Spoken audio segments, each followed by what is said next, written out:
దేవునికి స్తోత్రం. జాషువా బ్రదర్ గారికి నా వందనాలు. నా పేరు రజనీ అండి. నా సాక్ష్యం ఏమంటే, లాస్ట్ వీక్ మా అబ్బాయి స్కూల్లో ఆడుకుంటా పడిపోయాడంట. ఇంటికి వచ్చేసరికి అక్కడ వామిటింగ్స్ కూడా అయినాయంట. ఇంటికి వచ్చేసరికి బాబు బస్ కూడా దిగలేని స్టేజ్లో ఉన్నప్పుడు మా హస్బెండ్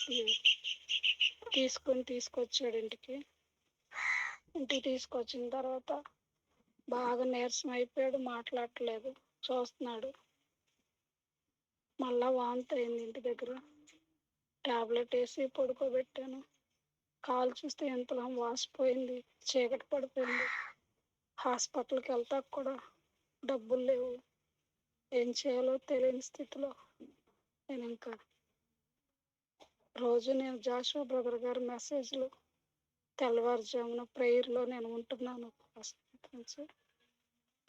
అప్పటి నుంచి కూడా ప్రార్థన చేయటం మొదలుపెట్టాను. ఇదివరకు నాకు ప్రార్థన కూడా సరిగ్గా చేయటం వచ్చేది కాదు. ఆయన చెప్పిన మెసేజ్లు విని ప్రార్థన చేయటం కూడా కొంతవరకు చాలా నేర్చుకున్నాను. ఆ విధంగా నేను ప్రార్థన చేస్తూ అన్నాను, తండ్రి, ఈరోజు నైట్కి నేను 500 సార్లు థ్యాంక్ యూ జీసస్ అని రాస్తాను. నా కుమారుని ఎలాంటి హాస్పిటల్కి తీసుకెళ్ళను. తెల్లారేసరికల్లా నా బిడ్డ లేచి ఆడుకునేలా మీరే చేయాలి దేవా అని చెప్పి థ్యాంక్ యూ జీసస్ అని నైట్ 500 సార్లు రాశాను. నేను రాసి నాకు మెలకు ఉన్నంతసేపు చాలాసేపు ప్రార్థన చేసి పడుకున్నాను. తెల్లవారుజామున పాస్టర్ గారు లైవ్ వస్తుంటే ఆ లైవ్లో పాల్గొన్నాను. ఆ లైవ్ చూస్తూ ఉండగా మా అబ్బాయి లేచి ఏడుస్తున్నాడు. నొప్పి తట్టుకోలేకపోతున్నానమ్మా అని ఏడుస్తున్నాడు. ఏం చేయాలో కూడా నాకు తెలియట్లేదు. బిడ్డకు చూస్తే జ్వరం కూడా వచ్చేసింది, కాలు నొప్పి అని ఏడుస్తున్నాడు.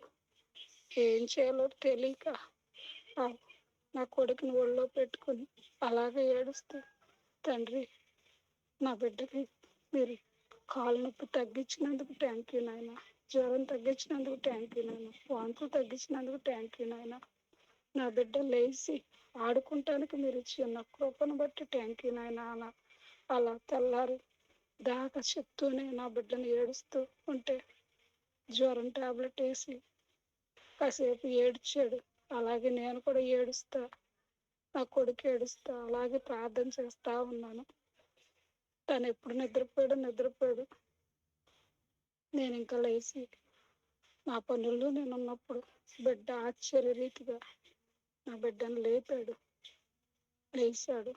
నేను ఎలాంటి హాస్పిటల్ కూడా తీసుకెళ్లకుండానే లేవగలిగాడు, ఆడుకున్నాడు. మళ్ళా మరుసటి రోజుకల్లా నా బిడ్డ మంచిగా నడవటానికి దేవుడు కృప చూపించాడు. అందుని బట్టి సాక్ష్యం చెప్పుకోవాలనుకున్నాను. ఈ చిన్న కొద్ది సాక్ష్యం దేవుడు దీవించును గాక. ఆమేన్.